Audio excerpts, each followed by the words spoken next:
5 mitos keliru tentang skripsi yang bagus. Dapat ACC itu bukan berarti skripsi kamu bagus. Bisa jadi dosen kamu udah terlalu lelah buat ngadepin kamu yang keras kepala. Yap, banyak mahasiswa hidup dalam mitos. Mitos yang bikin mereka bangga berlebihan, padahal skripsinya ya biasa aja. Di dunia skripsi, kadang mahasiswa lebih percaya mitos daripada revisi dosen. Lebih yakin sama kata temennya daripada komentar pembimbing. Let's go.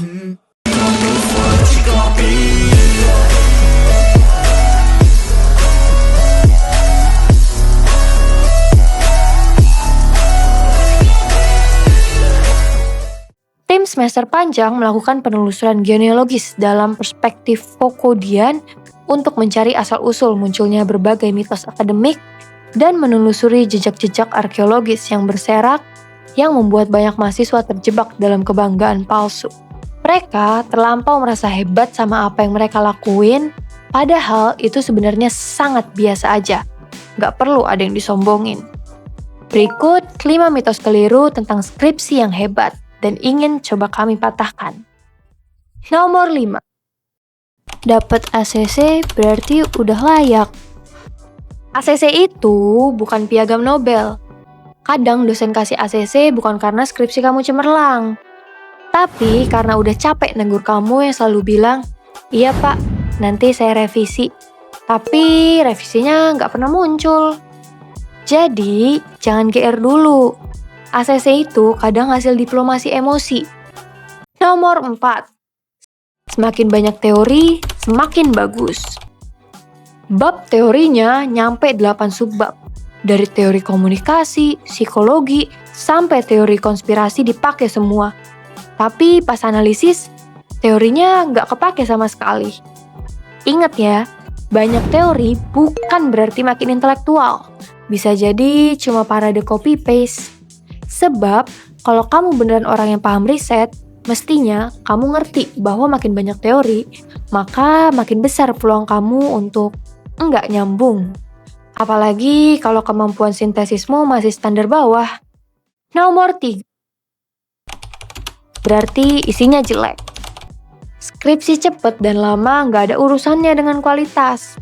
Bisa jadi yang cepet karena dia emang rajin. Bukan semua yang cepat itu buruk, bro. Kalau kamu kerjain skripsi setiap hari, konsisten, dan fokus, ya bisa aja selesai cepat. Cepat atau lama itu bukan soal kualitas, tapi soal manajemen waktu. Jangan malah insecure kalau ada teman kamu yang lulus duluan. Skripsi dikerjain cepat atau dikerjain lama, gak akan menggaransi apapun terkait kualitasnya. Jadi, jangan fokus ke waktu. Nomor 2. Skripsi bagus harus tebel. Tebel itu bukan indikator kualitas.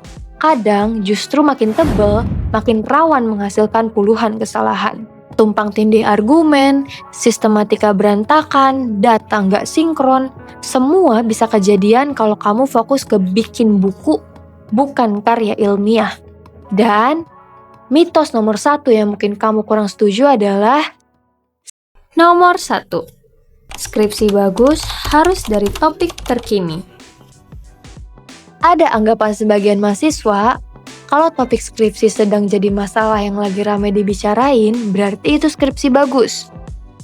Bagus enggaknya skripsi nggak bergantung dengan topiknya.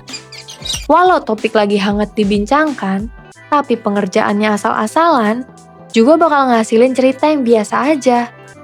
Sebaliknya, topik yang udah lama dan jarang dikupas, bisa jadi malah sangat bagus. Bagus enggaknya skripsi sangat bergantung sama seberapa intens dan serius si peneliti dalam ngerjain. Kalau dalam pengerjaannya dosennya bimbing dengan serius, yang ngerjain pun effort sungguh-sungguh, maka kualitas otomatis akan mengikuti. Skripsi yang bagus itu bukan yang banyak teorinya, bukan yang tebel, bukan yang dapat ACC cepat atau topiknya terkini. Tapi yang kamu kerjain dengan jujur, konsisten, dan ngerti isinya.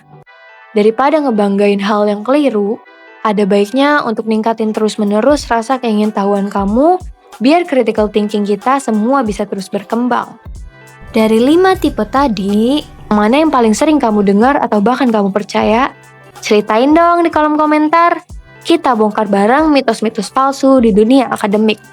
Klik like, subscribe, dan share ke teman kamu yang skripsinya makin tebel, tapi makin gak jelas juga isinya. Sampai ketemu di video semester panjang lainnya.